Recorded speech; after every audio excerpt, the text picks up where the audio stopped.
Subscribe to our YouTube channel and press the bell icon to get the latest updates. Article 19(1)(a) of the Constitution guarantees the freedom of speech and expression to all citizens, but this is of course subject to the 8 restrictions placed on it by Article 19(2). But did you know that 4 of these grounds were added later through constitutional amendments? So we began KYC or Know Your Constitution this week by telling you about these amendments. When the Constitution came into force on 26 January 1950, Article 19(2) allowed speech to be restricted on the grounds of libel, slander, defamation, contempt of court, or any other matter which offended decency, morality, or undermines the security or tends to overthrow the state. But it was 2 Supreme Court judgments that prompted the first amendment to this provision. Romesh Thapar versus the State of Madras and Brij Bhushan versus State of Delhi, both decided in 1950, dealt with a law that authorized the government to ban newspapers or periodicals in the interest of public order.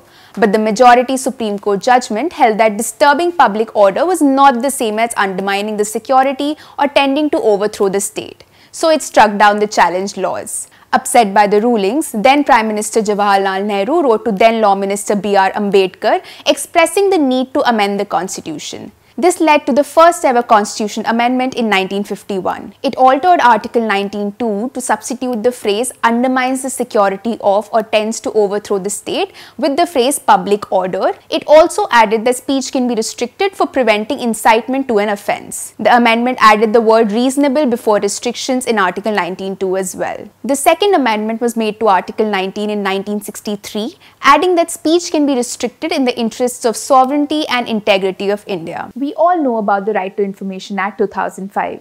But even before this law was enacted, the Supreme Court had made it clear that our right to know and have information is a part of the fundamental rights guaranteed by the Constitution. One of the first few judgments on the right to information actually dates back to 1975. The case was State of UP versus Rajnarayan, which was also one of the verdicts in the legal saga that led to the imposition of emergency by then Prime Minister Indira Gandhi.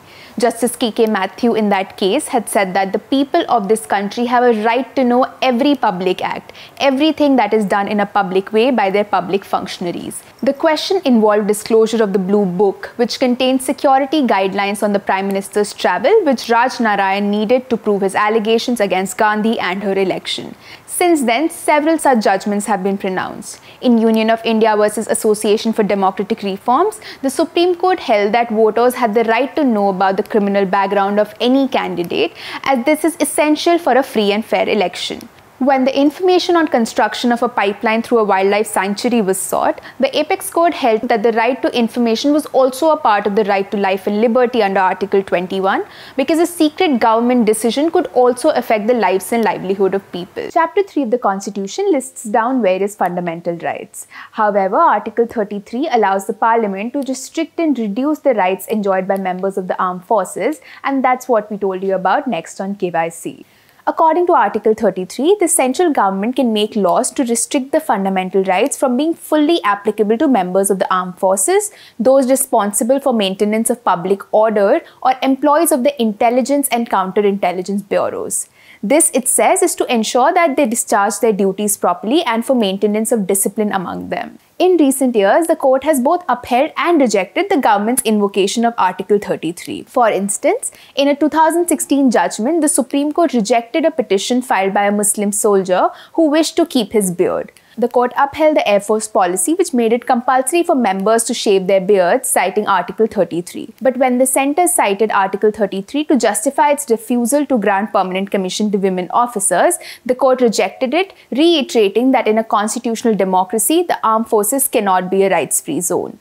It made it clear that fundamental rights could be restricted under the provision only to the extent that it was necessary to ensure proper discharge of the duties of armed forces personnel and maintenance of discipline. As a result, Short Service Commission for women officers gave way to permanent commission and command posts in the army, irrespective of the years of service these women had. This is Apurva Mandhani for The Print. Do subscribe to our YouTube channel and follow us on Twitter, Instagram and Facebook.